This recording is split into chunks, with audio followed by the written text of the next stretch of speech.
Hi, this is Alex Schumacher, writer and artist on Mr. Butterchips and Decades of Inexperience, and you're listening to Spoiler Country on the World Wide Web.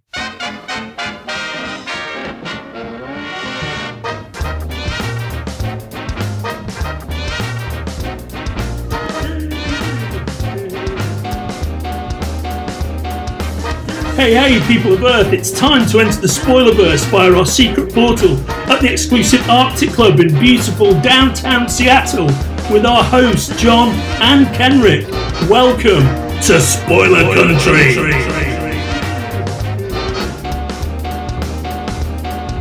Hey, if you're listening to our show for the first time and you're on one of the social medias that we're on, like Twitter, Facebook, Instagram, any of those kinds of things, you should always check us out on Spoilerverse.com. But if you want to keep up with our latest episodes, you should bring out your smartphone, get into your favorite podcatcher, find Spoiler Country, and hit subscribe. Then you'll get all our new stuff. And if you want to reach out to us, you can do that in two ways. You can call us, leave us a voicemail at 707-656-2080. Again, 707-656-2080. Or you can shoot us an email at spoilercountry@gmail.com.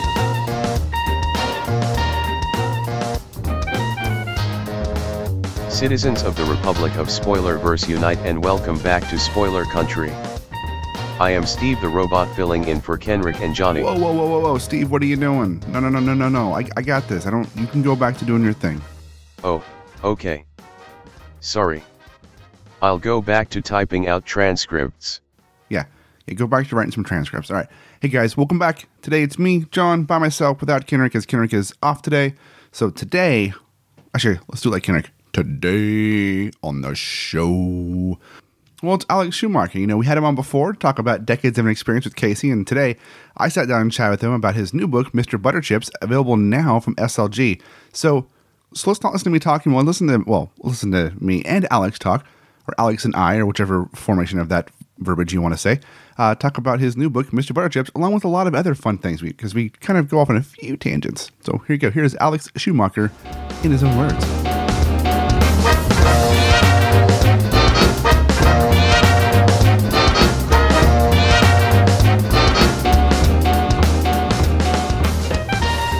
All right, guys, welcome back. Today, I am sitting here talking with Alex Schumacher about his new book, Mr. Butterchips. Alex has been on the show before to talk about other things. Welcome him back, talk about the new book, Mr. Butterchips from SLG Publishing. Alex, how are you doing today? You know, aside from the fact that my state is on fire, I'm doing pretty good otherwise. Yeah, your state on fire is affecting my state 2 states up. Yeah, I know. Like all of the offshore winds and stuff are carrying it that far up north, which is kind of insane. Yeah, well, we've got fires from down south. You guys coming up here, we got fires from Idaho coming over, and there's also a bunch of fires in Western Washington now too. So it's like everywhere around us is on fire. Luckily, where I'm at, it's not on fire, but I just see all the smoke and the ashes and the apocalyptic sun that happens every other day. Yeah, I mean, I sound like I'm complaining, but honestly, I know we're in one of the more lucky positions as far as central Northern California goes, because we're not actually, in any imminent danger. But the smoke is definitely not fun. No, it's not fun to be outside in the smoke. It tastes bad. It's not a good taste. Yeah. My throat's actually a little scratchy. So if that comes through in my voice, that's probably why. Just makes you sound more hardcore. It's fine. Like you're a hardcore smoker. Cigarettes and booze. 2 packs a day. And right about Mr. Butterchips. Well, I mean, it fits Mr. Butterchips, right? It does. So we'll just tell everyone that I smoke 2 packs a day. There you go. It's an autobiography. You are the monkey. It's fine. That's right. That's actually what I look like. People don't know that, but it's self-portraiture. I assume the vest, no pants, and hat, right? Yeah. I mean, I do get some stares when I walk around outside, but you know what? It's the price to pay for self-expression. Yeah. That's their problem, not yours. Exactly. That's what I think too. Glad we agree on that. I'm all for that. The whole, the hat and vest look, just rock it forever. It's fine. It never goes out of style. No, it doesn't. It's for all seasons, man. So for those out there who don't know, let's start off by talking about you real quick before we get into Mr. Butterchips. Why don't you give everybody listening who didn't hear the last episode you're on kind of a little bit about who you are and what you do? I am a cartoonist or graphic novelist, whatever you want to call it. I create comics mostly. I've seriously been doing it since about 2015. I started off with a webcomic called Decades of Inexperience.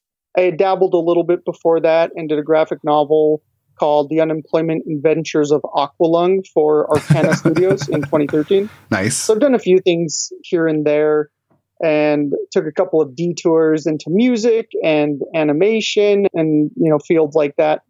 But found my way back to comics, like I said, in 2015, and been just sort of going full steam ahead since then. And I, write my own stuff, and I tend to do most of the artwork myself for the comics that are out right now anyway.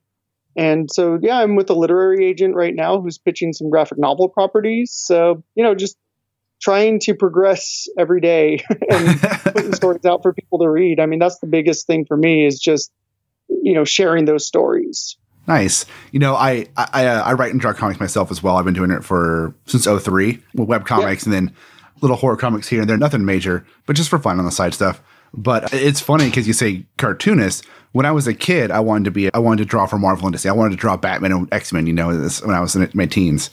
And I was very much against the term cartoonist, because to me, a cartoonist was somebody who drew like Archie, Somebody who drew like Donald Duck, which no offense to people. I mean, those are amazing. Those are great books in their own right. But I wanted to be like Jim Lee and Todd McFarlane. Now, they're not cartoonists, they're artists. Right. No, and I think that's true. There's these arbitrary distinctions that we tend to place on names like that. And, I tend to think of cartoonist, because you could say, you're a comics artist or a comics illustrator when you're mainly focusing on the art side. For me, cartoonist means you write and draw your own work. But it has somehow taken on this negative connotation over the years to a degree, which is kind of funny. So, I know there's graphic novelists. Mm-hmm. People say that too. And some people in the industry tend to, grimace and grouse about that a little bit, because they think it's maybe so funny, too highfalutin. Right. But for me, honestly, I don't care what they call it, if it's, bringing some attention or an audience to the medium that it didn't have before. I don't really care what you call it. It's the same. And I've gotten over the whole cartoonist thing, obviously, in the last 10, 20 years. But every time I hear cartoonist, my brain goes back to, man, when you were a kid, you were an idiot. Well, sure. Yeah. And, I think we all tend to, develop specific associations with those things when we're young. And, as we grow and hopefully mature, I don't know if I could speak for myself on that, but I'm older, maybe not more mature. But, we tend to expand those, world views a little bit. And I think cartoonist is one of those things that people tend to come back to and go, oh yeah, it's not just this throwaway term. No, I mean, I think you're right too. A cartoonist is somebody who more does they're creating the whole cartoon. Because comics are essentially a static page cartoon, right? I mean, it's in its most easiest explanation form. It's a cartoon that just doesn't move, essentially. And you're creating that story yourself. So you're doing both sides of it. So it makes sense. Cartoonist is somebody who writes and draws and creates the whole thing, not just does one aspect of it. Right. And I think, when you're talking about, comic books, monthly floppies or any of the direct market, it's more of an assembly line thing where you have a writer and an artist and a letterer and all that, which is necessary because a lot of the times you're putting those out monthly. Right. So it's a little bit, those distinctions are a little more necessary. But, the people who do the newspaper comics or web comics or things like that, I think the umbrella term of cartoonist is more than applicable. I agree. I certainly don't take offense to it. I think I used to, like we were just saying, there was this bizarre sort of, I don't know if it was pride or I don't know, some pretension that I had where cartoonist didn't sound noble enough. Right. Yeah, I've definitely gotten over that. Yeah. So hard segue left turn off of that. Let's talk about Mr. Butterchips a little bit. What's the elevator pitch for the comic? I usually say curmudgeonly capuchin, working in the customer service field, raging against the dying of the light. That's my elevator pitch. I like the curmudgeonly capuchin. That should be a t-shirt. Yeah, the alliteration just works nicely there. I also say maniacal monkey sometimes to throw that in, but as long as there's alliteration, I think that works. Alliteration is, that's a powerful tool, and especially in the comic world, because it makes it memorable and it makes it fun. It does. I mean, why does Marvel name most of their characters in alliterated styles like that? Bruce Banner and Reed Richards and Peter Parker. Yep. It works, and there's something that it triggers in your memory that makes it easy to recall, I think, or at least easy to retain, maybe. It does. Well, it's a brain trick, right? Because as a writer, you're tricking people's brains into remembering what you say. It's the same thing as doing rhyming names that rhyme, because it makes your brain remember it faster. I feel like with my comics, I'm tricking people into things all the time, enjoying it. So for me, it's just all part of the game. Well, if people are buying it and you're doing it for multiple years, somebody has to be enjoying it, right? Yeah, I hope so. And, I sort of use self-deprecation a lot because, I don't know, it makes me feel better or something. Well, you're a cartoonist. But no, I do. Yeah, because I'm a cartoonist. And people do seem to enjoy it. And there's a little bit of a following now. And I appreciate, everybody who does go out of their way to read it and buy the book. So I definitely don't want to sort of insult the integrity or the intelligence of my audience, because I appreciate all of them, every single one of the 7 who read it. All 7 of them. Yeah, all 7 of them are great. Yeah, they're wonderful. We all have Thanksgiving dinner now. Right. I would say if there's only 7, you should know them all by name by now. Right. I basically do. Thanks, Mom and Dad and Aunt. Oh, sorry. Yeah. I don't really count my dog in the readership, right? If you look at the pictures, it's fine. It's, dogs can see pictures. Yeah, exactly. Yeah. So where did you get the idea for this curmudgeon monkey? Initially, Mr. Butterchips was part of an ensemble group for a comic strip that I was drawing. In my 20s, my main goal, the thing that I was striving and working towards, was getting into newspaper comic strips. Mm-hmm. That had been something that I had a fondness for since I was a kid. And Mr. Butterchips was part of a larger group, and like I said, an ensemble cast for this one comic strip. Right. And the comic itself was, thoroughly mediocre and didn't end up progressing very far. And I tried to even repurpose it as an animated series at one point, but that didn't really go anywhere either. And the other characters were just not as interesting, I think. But Mr. Butterchips was always one of those characters that I found kind of compelling and intriguing in a way that I knew I wanted to do something with him at some point, and I didn't quite know what. So fast forward, several years, and I had a short story published by Drunk Monkeys magazine, which is the site that hosts Mr. Butterchips now. Mm-hmm. And the editor-in-chief at the time, the founder, who's a guy named Matthew Garucki, asked me if I wanted to do a comic feature for their site. So I sort of reached back into the annals of characters that I had, and Mr. Butterchips just seemed like a perfect fit for a site called Drunk Monkeys. And it wasn't even necessarily quite that contrived, because I was actually sort of repackaging the character for some sort of comic on his own anyway. So it was just sort of the perfect storm of a host for it and, revamping it. So it started out as an homage to the classic underground comics of the 60s and 70s. Right. And that was, it debuted in April of 2016. So let's take you back to a much simpler time. Much better time in the world. Much better time, much simpler time. You'd go outside. The world wasn't on fire. Right. Literally and figuratively. Yeah, absolutely. So it debuted then. And again, it was just sort of this, it carried this pastiche of the, comics by people like, Robert Crumb and Spain Rodriguez and one of my favorites, Gilbert Shelton. Nice. And then the election happened in November, and it just took a hard left into socio-political commentary. And it's kind of weird for me to vent my and it was just as a lot of good art does. Not saying mine is good art, but I think a lot of the most affecting art is from places of real emotion. Mm-hmm. And so the continuation of Butterchips for me was definitely a vessel in which I could put my frustration and my anger. But he didn't start out that way, but I think he definitely ended up finding his own voice once I went to the satire. That's funny. So I kind of have a similar story with one of my kind of like, so as you're saying that, I'm like, that's very similar to what I did. I had a webcomic for years. It was basically a story about me and my friends. And it's basically a way for me to make fun of my college friends, right? My best friends. Sure. And it's all it was. And I did it for a while and then I stopped. I mean, I'm not going to say that it was good because it wasn't, but it was fun for me, right? It was like really funny for like the 5 people I wrote it for, but it was published everywhere, online. Perfect. But in 2016, oddly enough, I decided to repurpose it a little bit. I did a daily webcomic on Instagram where I would write and draw a comic every day, which was a pain in the ass to do, by the way, but I did it for a year. Yeah, that's quite the undertaking. Well, at the time, I had a 5-hour commute to and from work via buses and a ferry boat. So I had plenty of time to sit and draw with nothing else to do. Yeah.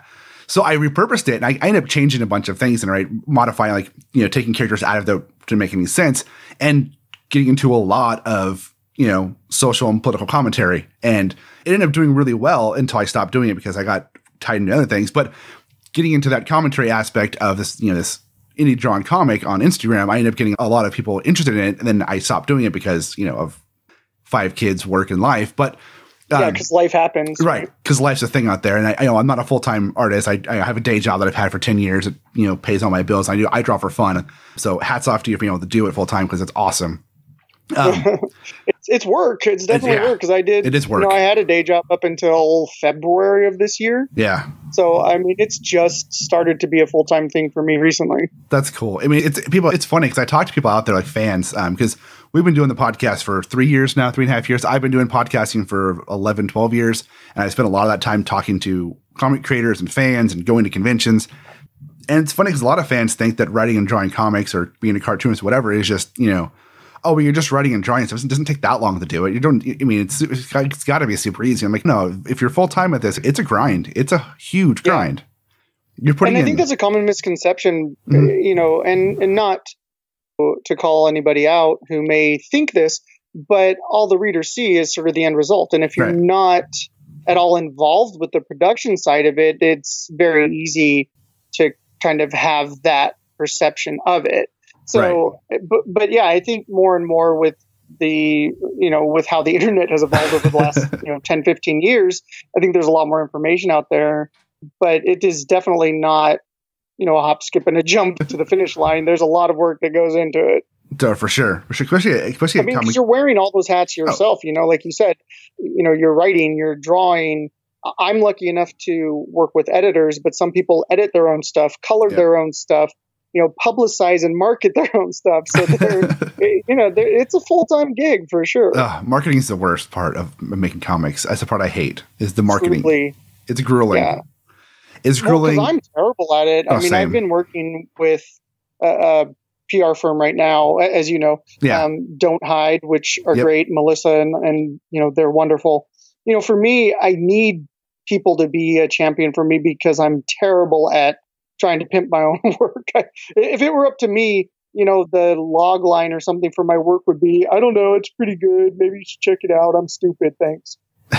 So I need somebody who's a little bit more professional and a little bit more well-versed in the, marketing and playing up or accentuating the talents of the specific person. I kind of need that. Right. I think a lot of artists, not just artists, a lot of creative people in general have a hard time marketing themselves because their strong point is making the thing, not talking about the thing, right? I know for myself, I've written and sold things and had things published before. And my hardest part, and I found talking to other people like yourself, the hardest thing to do is say, well, I made this thing and here's why I think it's good. Because all I want to do is like, well, here's the thing. You go have fun with it and just don't tell me if you don't like it. Right. And for me, and I'm sure a lot of artists have the same experience, where you think something is great that you've done, but automatically there's this bizarre switch that flips where you begin to second guess yourself. And that's something that a lot of people have to overcome. I had to overcome that to simply put that out on the web and, let people see the artwork, because that's kind of terrifying for me to a certain degree, or at least it was for a long time. And it was this hurdle, this obstacle that I had to get past, because if you want to be a professional, if you want to do this for a living, creating comics or books or music or whatever it is, you have to let people in because those are the people that are going to allow you to continue in this vocation. Exactly. And I don't know about you, but for me, I find that the hardest part is when somebody's critical of me, right? And they give me they don't like what I'm doing. I don't mind I don't care if somebody has an issue with something I write or draw or whatever, or music that I create, right? Because I also do music as well. If they're like, oh, I don't like this, here's what I don't like about it, and they give me they tell me why. But it's the people who are just trolls and being mean, like that. Sure.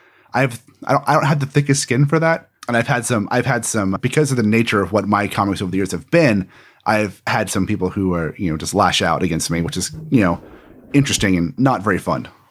Yeah. And, the thing that I've maintained, the place that I've reached, I suppose, in my career, as it were, is I'm okay with people loving what I do, obviously, but I'm also okay with people hating what I do. Right. What I don't want is indifference. Right. I feel as though if somebody hates what you're doing, you're still affecting them to the point where you have real estate in their mind. Exactly. If somebody's just apathetic about it, that's far more insulting to me. That's a good point. It's a good point, because whether they love or hate it, you've gotten in there somehow at some point, which is exactly good. Yeah. So give me your love, give me your hate. Don't give me your indifference, because I will just dismiss you. Well, because if somebody buys it out of love or out of hate, they're still buying it. Exactly. Buy my books to burn them. That's fine by me, because I'm still getting your money. Exactly. Buy all of them multiple times, burn them at every book burning. It's fine. Just do it. It's okay. Yeah, the whole idea of book burning, not that we have to get on this subject, but that whole thing is just so counterintuitive to the whole point of what they're doing. Anyway, yes, if you love or hate my work, I'm okay with that. Yeah. I always, not to go off again, but it's always funny. It's like, oh, they're canceling this person. They're going to smash all their CDs or rip up all their shirts or whatever for this company. I'm like, you've already bought it. That says nothing. They don't care. They're getting your money. They don't give a shit. They really don't.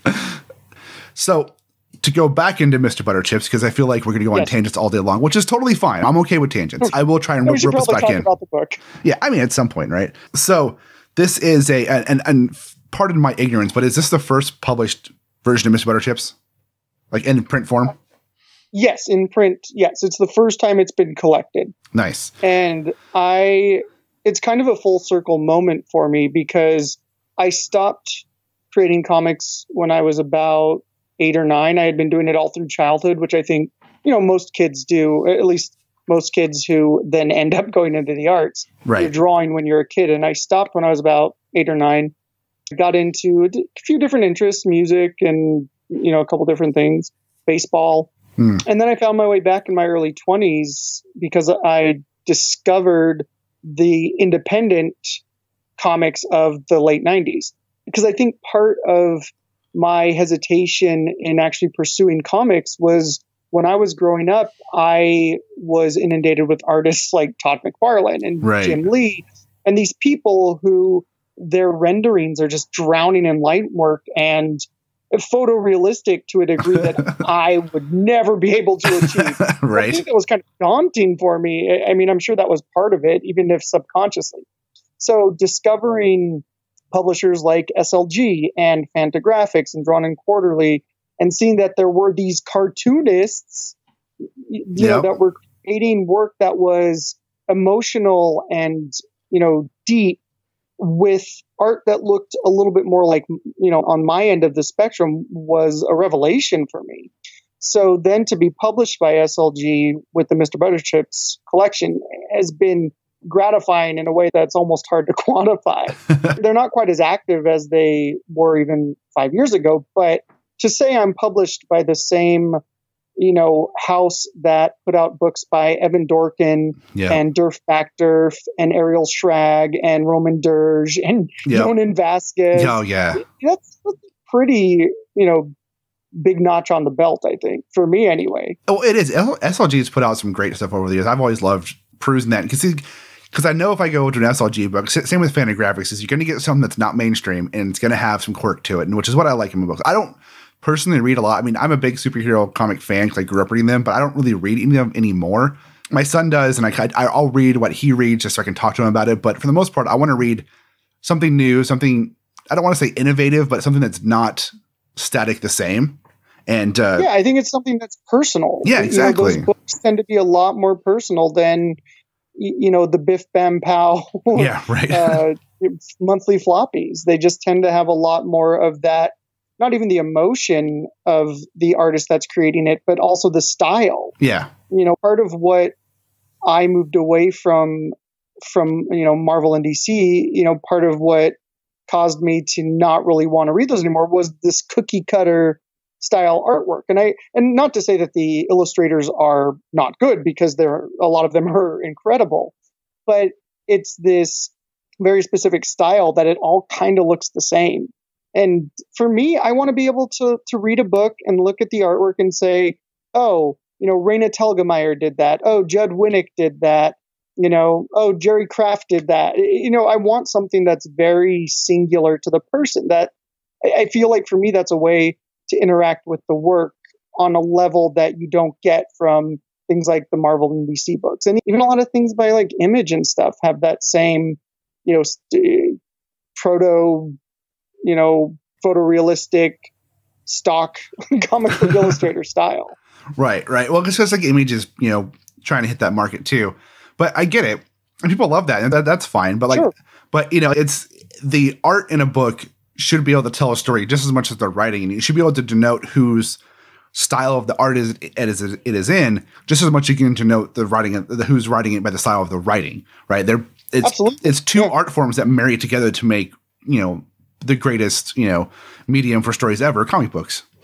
Yeah, I agree. And that's the thing too, is, I feel like a lot of the times people don't necessarily utilize the medium to its full potential, because it is, just like you said, the marriage of the words and the art, and both have to work together. If you're just, illustrating exactly what you're writing, or you're just plotting instead of putting in some actual work with the narrative, right? For me, that's not really using the art form to its fullest potential. Right. And the way I see it, and I learned this a long time ago, and I've tried to make sure that I mimic this when I draw, and I can look, the Mr. ButterChips page, you do it as well. I don't know if you do it intentionally or if it's unintentional, but for the most part, when you look at a page in a comic book or in or whatever you want, a graphic novel, whatever you want to call it, if you removed all the words, you should still be able to get the gist of what's happening, right? Yeah, absolutely. And if you can't look at a page without words and understand the basics of what's happening, then you have basically failed on that script as the artist.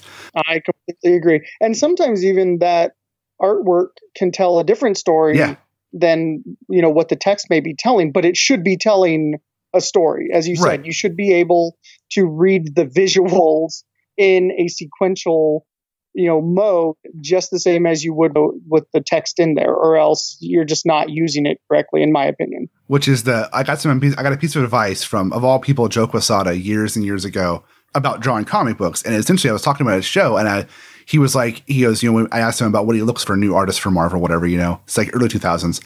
And he essentially said, it's like, I don't look for people who can draw pinups. I don't look for people who can draw the most amazing looking Spider-Man in the world. I look for two things. I look for, can they draw a car? Can they draw a background? And if I look at their sample pages, does it tell me a story without words? If those two things don't exist, if they can't draw backgrounds and they can't tell a story with art, they're not worth my time. Yeah. And I think that's a fair gauge, because we are in the business of telling stories. So if you're incapable of doing that and you've focused on pinups this whole time, well, maybe you can, eke out some sort of living as a cover artist or something. But to be hired as a comic book artist, or to make, a name for yourself as a comic artist, you need to draw comics. Exactly. And static images are not drawing comics. Nope. Your line work should have emotion. Your line work should also add to your story, and you should be able to tell what's going on. Yeah. That should be just as individual for me. That should be just as individual as the art style itself, because it's a part of that. It's woven into the same fabric. So all of those things work together to create your unique style. And I say all this, and I'm sure there are people out there looking at my stuff going, you're full of shit because you don't do any of this. But I try. I mean, no, but you do though. You do that though. Like your art, look, Mr. ButterChips specifically, and the other stuff I've seen of you, it does tell a story without the words, and there is a style there. I mean, there is a consistent style throughout Mr. ButterChips. It's there. Okay. It's, you have a certain style with your lines, which I was going to ask you about, because you do shading with your lines, but you do it in a very specific way, right? You do very specific hatching in your lines. You don't do cross hatching, but you do hatching. Well, there's some cross hatching, but for the most part, it's line work for shadows, but it stylistically, it goes, it flows through it consistency, Okay, good. That's good to hear then. Yeah. No, it's definitely there. It's definitely there. I wouldn't fret about that. Okay, good. I actually love the style. I actually love the style that this is drawn in, because I love this style of the indie, like shadowing with lines and hard lines in some places and soft lines. I mean, I love that style because it's raw, it's emotional, and it adds to the element of, like, specifically for this story, like, the edginess of what it's about. It adds to that. Right. And I think it's also something that you have to experiment with to play up your strengths. I know where my weaknesses are in my artwork. I know what I'm not capable of, or at least, not phenomenal at doing. Right. And so the part of finding your style is figuring out, which parts to accentuate and which parts to maybe play down a little bit. And, that's in anything. I think that's true in sports and music and any other sort of artistic expression. You have to find those areas and be aware of them, I think, if you're going to put out a decent product. Exactly right. Be aware of your strengths, play to your strengths, but also don't shy away from your weaknesses, because if you shy away from weaknesses, you'll never improve on them, Exactly. That's true.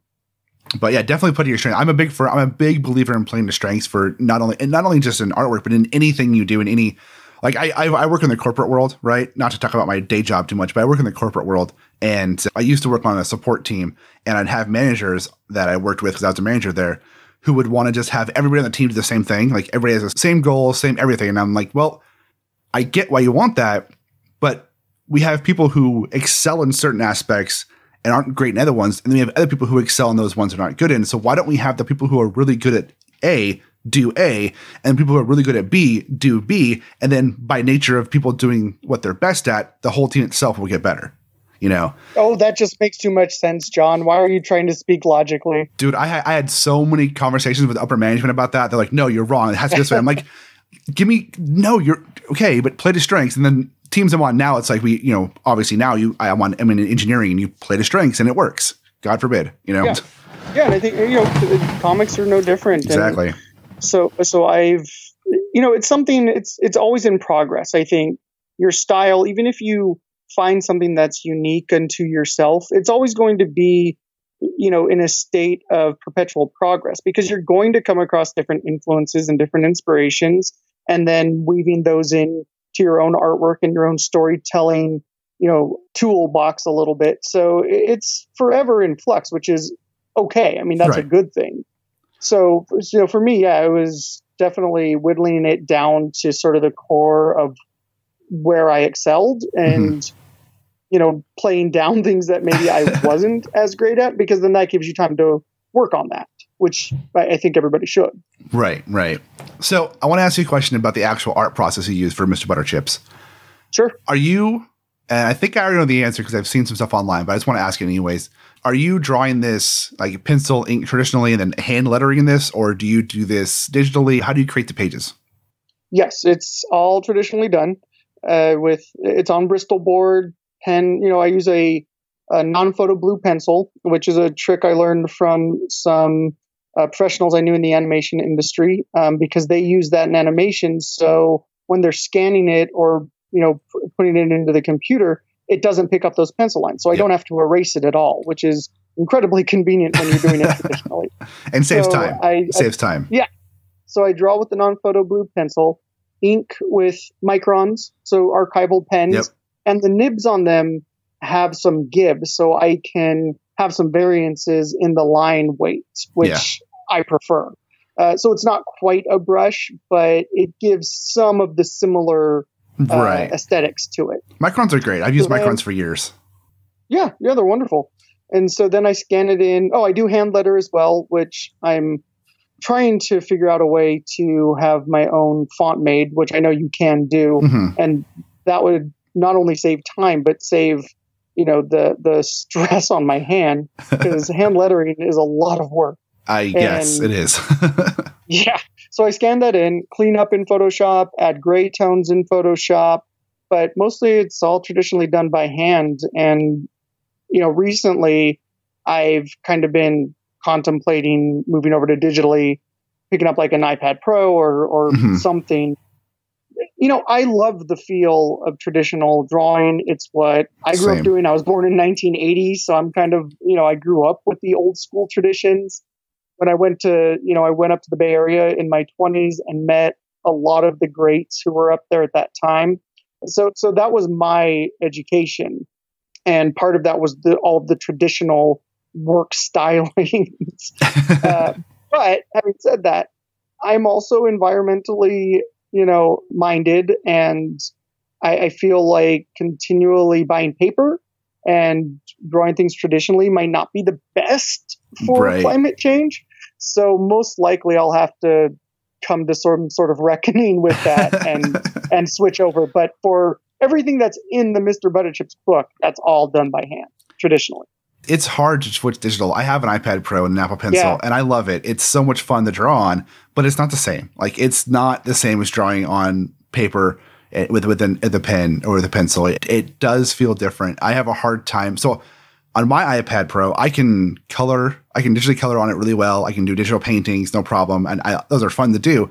But when it comes to actually for me doing like an actual spread, a page, it doesn't feel right. Like for me, it just doesn't feel like I'm drawing right. So I always go back to using actual paper to draw actual pages. Then I'll color it on my iPad or I'll do like a painting or whatever. But it doesn't feel the same. Yeah, and I think part of it for me would be finding the right tools and the right technology to use. Because for me, there's just been, with the tablets that I've tried out, there's just been too much of a disconnect between, where my hand is, what I'm drawing on the tablet, and what's actually coming out on the screen. So it's going to be a little bit of a, sort of an adjustment period, a learning curve to some degree.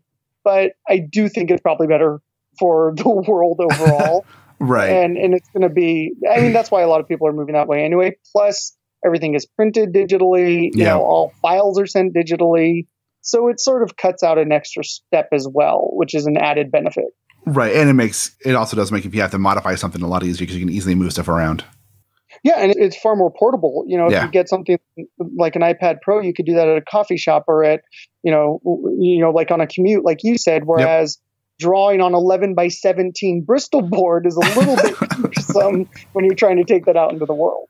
Hey, I once, when I was in college, I was inking this Marvel talent search for a Thor page. I was doing it at the Commons of my college, and I actually got a girl to come talk to me while I was doing comic books. It was kind of cool. So it can work sometimes. She talked once and left, but, it was whatever. Sure.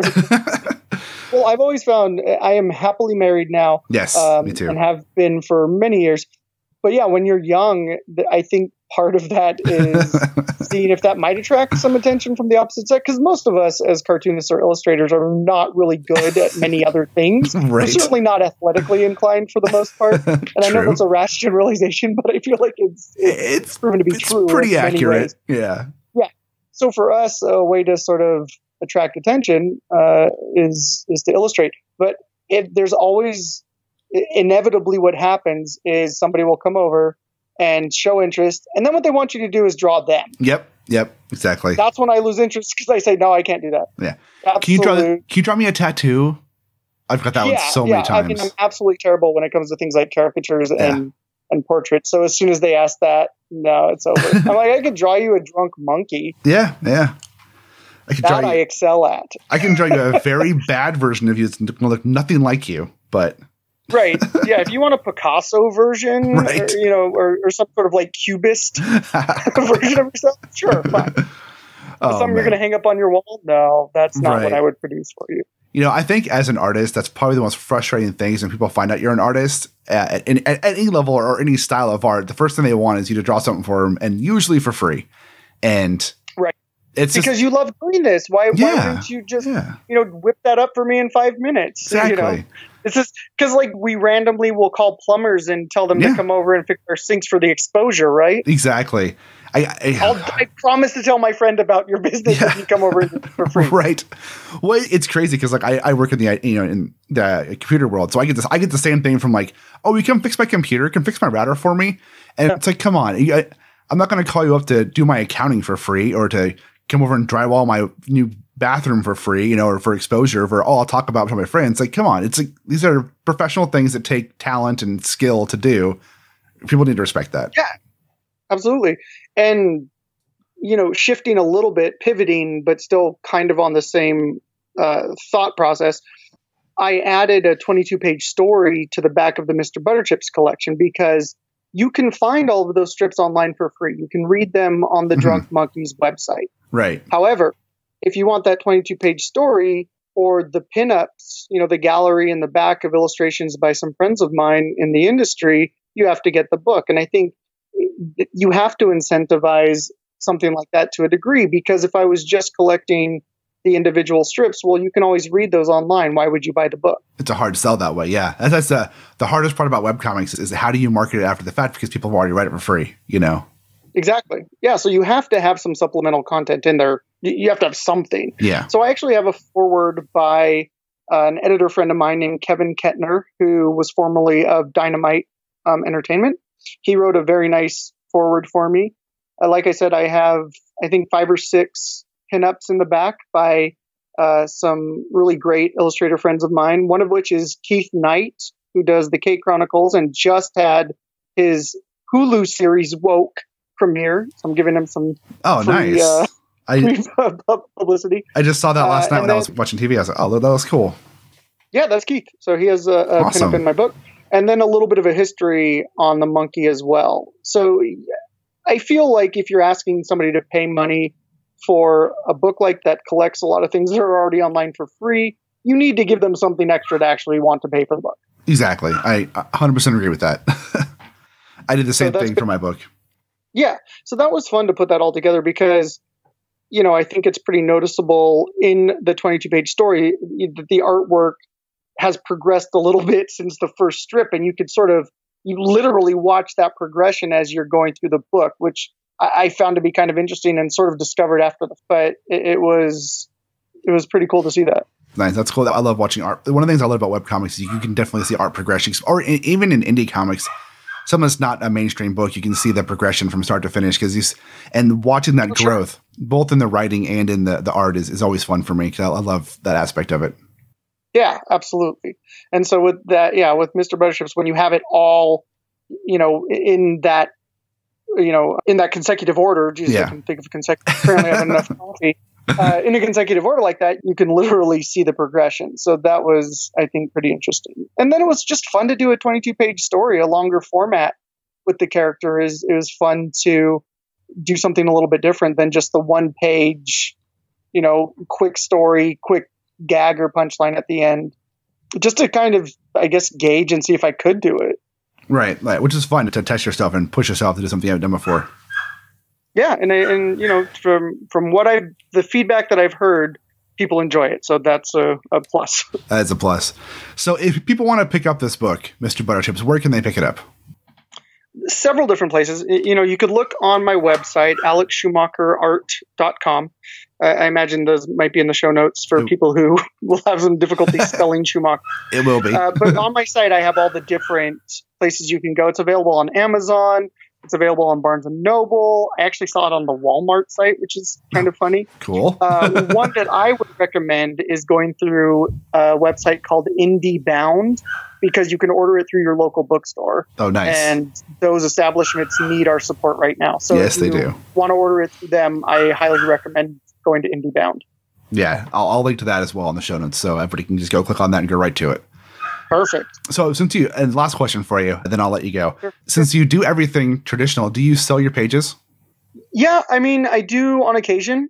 I was actually going to donate one to the Cartoon Art Museum of San Francisco. Oh, nice. So if anybody out there is listening and want to bid on one of the Mr. Butterchips pages for $100, which goes directly to benefit for the Cartoon Art Museum, that might be something that's online soon. But I would definitely be up to selling other pages for myself if people were interested. That's cool. And if they wanted to, how can they contact you?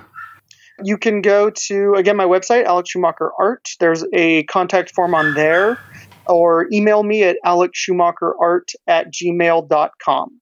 I'm also on Twitter and Instagram at AJ Schumacher Art. So you can, holler at me there, as the kids say. Do kids still say that? I don't know.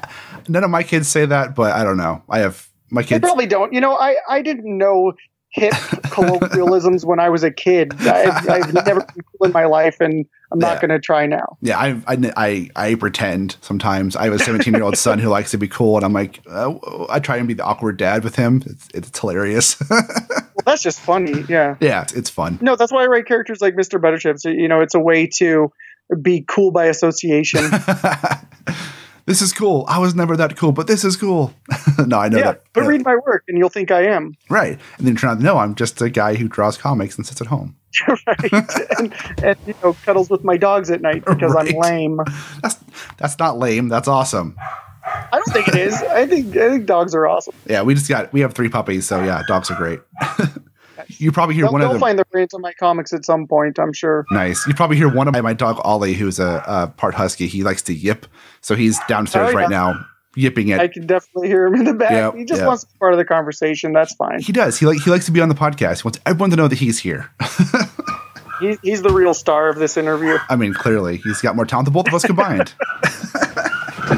Well, Alex, I want to thank you again for coming on the show for, is this like your second or third time? I don't even know anymore, but for more than one time. It's my second time. Yeah, I spoke with Casey first. And nice. Now it's been a pleasure speaking with you, so I appreciate you inviting me back on. Yeah, well, when you have your next book coming out, the next milestone or something you want to talk about, you're more than welcome to come back on, talk to one of us. There's 4 of us total to interview, so one of us will happily talk to you. This was great and I had a lot of fun. Yeah. Yeah, hopefully that'll be for a graphic novel being sold in the very near future. So that'll be good. We'll do it. I'll keep you guys posted. It's a date. All right, Alex, thank you so much. Thanks, John.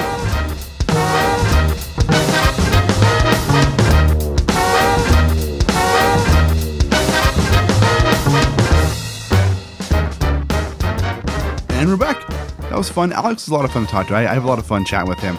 Yeah, Mr. Butterchips is a good fun to read. Definitely check it out. Head over to the links in the show notes below, or just go search Mr. Butterchips, Alex Schumacher, or look up SLG Graphics or SLG, whatever. I think it's search SLG on the internet and find the website and get it.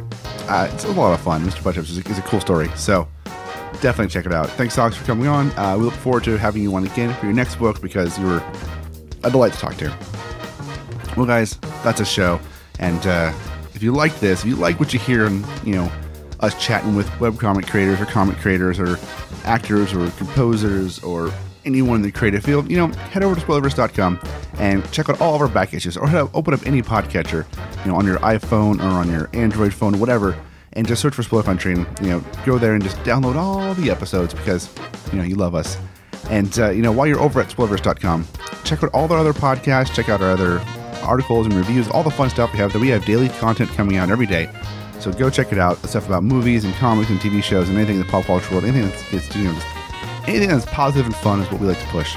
So do that, and while you're there, click on that store link and go to our store, pick up a t-shirt, a hoodie, a face mask, or whatever, and look fly as hell and help support the site.